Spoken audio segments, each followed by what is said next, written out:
All right, Joel, thanks so much. Today, the House is expected to vote on a measure to force the release of the Epstein files. It comes after President Trump changed course and publicly urged Republicans to support the effort. Bradley Blackburn has more on what could happen next. I think it'll be a large vote down. In Washington, the House is expected to vote today on the Epstein Files Transparency Act, and it's expected to have at least the two-thirds majority needed to pass. I think the public has the right to know. This isn't about President Trump. I mean, this is about women who are seeking justice and finally getting it.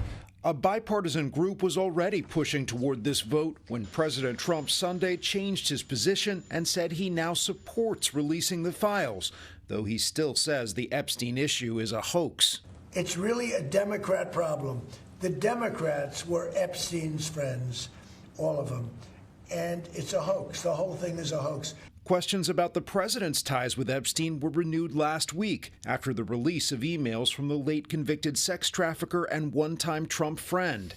The president has said they had a falling out more than a decade ago, and he had no knowledge of Epstein's crimes.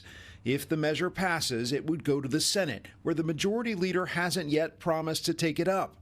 Monday night, the words "release the files now" were projected onto the Justice Department, and some lawmakers are concerned that the president's push for new investigations into the Epstein case could limit what's released. They may be trying to use those investigations as a predicate for not releasing the files. Some survivors of Epstein's abuse are expected to speak outside the Capitol Tuesday morning ahead of the House vote.